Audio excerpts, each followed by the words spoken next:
ಉಪಚುನಾವಣೆಯಲ್ಲಿ ಕಾಂಗ್ರೆಸ್ ಸೋಲು ಕಾಣಲು ಪಕ್ಷದ ಕೆಲವು ನಾಯಕರ ದುರಹಂಕಾರವೇ ಕಾರಣ ಎಂದು ಮಾಜಿ ಕೇಂದ್ರ ಸಚಿವ ಹಿರಿಯ ಕಾಂಗ್ರೆಸ್ ಮುಖಂಡ ಬಿ ಜನಾರ್ದನ ಪೂಜಾರಿ ಹೇಳಿದ್ದಾರೆ. ಪಕ್ಷದ ಇಂದಿನ ಪರಿಸ್ಥಿತಿ ಕಂಡು ಪೂಜಾರಿ ಅಸಮಾಧಾನ ವ್ಯಕ್ತಪಡಿಸಿದರು. ಉಪಚುನಾವಣೆ ಫಲಿತಾಂಶದ ಕುರಿತು ಮಂಗಳೂರಿನಲ್ಲಿ ಪ್ರತಿಕ್ರಿಯೆ ನೀಡಿರುವ ಹಿರಿಯ ಕಾಂಗ್ರೆಸ್ ಮುಖಂಡ ಜನಾರ್ದನ ಪೂಜಾರಿ ಅವರು, ಉಪಚುನಾವಣೆಯಲ್ಲಿ ಕಾಂಗ್ರೆಸ್ ಸೋಲಿಗೆ ಪಕ್ಷದ ಕೆಲ ನಾಯಕರ ದುರಹಂಕಾರವೇ ಕಾರಣವಾಗಿದೆ. ಉಪಚುನಾವಣೆಯಲ್ಲಿ ಕಾಂಗ್ರೆಸ್ ಸೋಲಿನ ಬಗ್ಗೆ 3 ತಿಂಗಳ ಹಿಂದೆಯೇ ಹೇಳಿದ್ದೆ. ಆದರೆ ನನ್ನ ಮಾತು ಯಾರೂ ಕೇಳಿರಲಿಲ್ಲ. ಬಿಜೆಪಿ ಗೆಲ್ಲುತ್ತೆ, ಕಾಂಗ್ರೆಸ್ ಸಾಯುತ್ತೆ ಎಂದು ಪಕ್ಷದ ಇಂದಿನ ಪರಿಸ್ಥಿತಿ ಬಗ್ಗೆ ಬೇಸರ ವ್ಯಕ್ತಪಡಿಸಿದರು.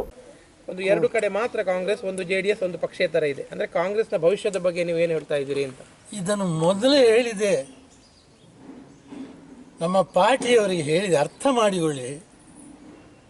ಬಿಜೆಪಿ ಬರ್ತದೆ, ನೀವು ಹೀಗೆ ದುರಂಕಾರ ಮಾಡಿಕೊಂಡು ಹೋದರೆ ಬಿಜೆಪಿಯನ್ನು ತಡೆಯಲಿಕ್ಕೆ ಆಗುವುದಿಲ್ಲ.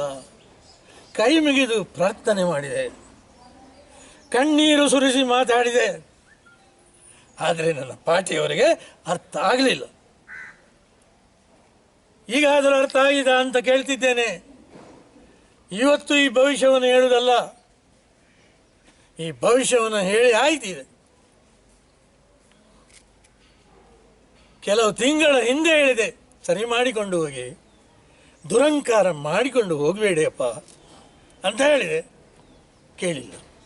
ಇವತ್ತು ಅನುಭವಿಸ್ತಾ ಇದ್ದಾರೆ, ಇನ್ನೂ ಕೂಡ ಅನುಭವಿಸ್ತಾರೆ. ನಮ್ಮ ಪಾರ್ಟಿಯವರು ಅನುಭವಿಸ್ತಾ ಇದ್ದಾರೆ. ಬಿಜೆಪಿ ಬರ್ತದೆ, ನಾವು ಸಾಯ್ತೇವೆ.